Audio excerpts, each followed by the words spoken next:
Good morning students. Today our subject is knowledge power and the topic is chapter 11 the solar system. हम लोगों ने last year में पढ़ा था कि सोलर सिस्टम के बारे में.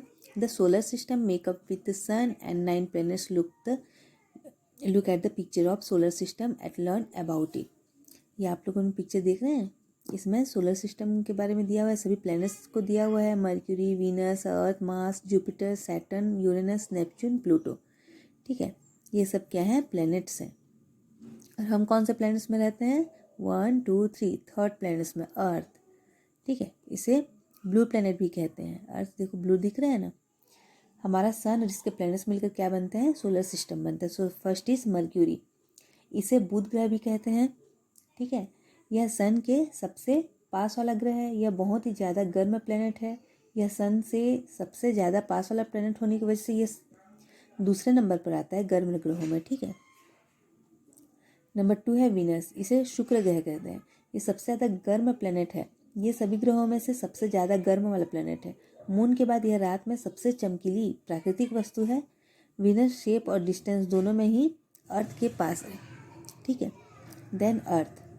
यह सन से दूरी के क्रम में तीसरे नंबर पर आता है. इसे ब्लू प्लैनेट कहते हैं, नीला ग्रह भी कहते हैं. यह 8 ग्रहों में से 5वां बड़े ग्रहों में आता है.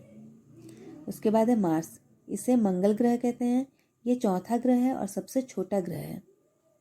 जुपिटर. इसे बृहस्पति ग्रह कहते हैं. ये 5वां नंबर पे आता है और हमारे सोलर सिस्टम का सबसे बड़ा ग्रह है. ठीक है. Then Saturn. यह जुपिटर के बाद सबसे बड़ा ग्रह है. यह 6वें नंबर पे आता है.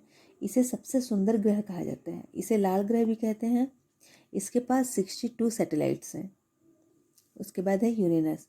इसे अरुण ग्रह भी कहते हैं.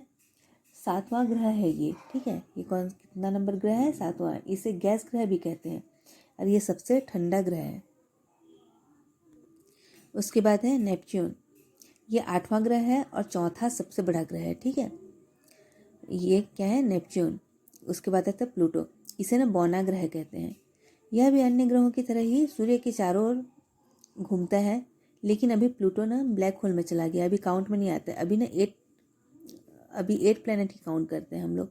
और वैज्ञानिकों के अनुसार ये मानना है कि अभी प्लूटो चार्ज होने गया है.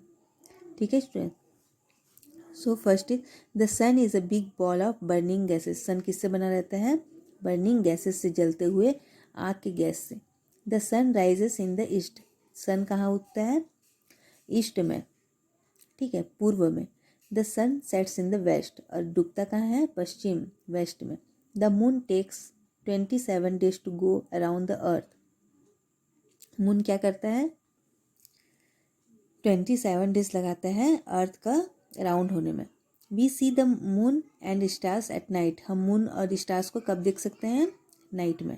The moon is the natural satellite of the earth. Moon क्या है? नेचुरल सैटेलाइट है अर्थ का. A full moon comes once a month. Full moon हमको कब देखने को मिलता है? एक महीने में. ठीक है. Some stars are big, some are small and some are in groups. कुछ स्टार्स कैसे रहते हैं? बहुत बड़े बड़े रहते हैं, कुछ स्मॉल रहते हैं और कुछ ग्रुप्स में रहते हैं. आप लोगों ने आसमान में देखे होंगे. All the planets have also satellites. सब प्लैनेट्स के पास सैटेलाइट्स हैं. There are 9 planets in our solar system. हमारे सोलर सिस्टम में 9 प्लैनेट्स हैं. Okay students. Did you know Rakesh Sharma was the first Indian to go into space. Rakesh Sharma जो हैं वो फर्स्ट इंडियन हैं जो स्पेस में गए थे. ठीक है. Kalpana Chawla was the first Indian women to go into space. Kalpana Chawla women में फर्स्ट इंडियन है. ठीक है, जो भी स्पेस में गई थी. Jupiter is the largest planet of the solar system. Jupiter क्या है? सबसे लार्जेस्ट प्लैनेट है. ठीक है, हमारे सोलर सिस्टम का. Okay students. सो आप लोग को समझ में आ गया होगा ना. I will send you the PDF of homework and you will have to do it by tomorrow. Thank you.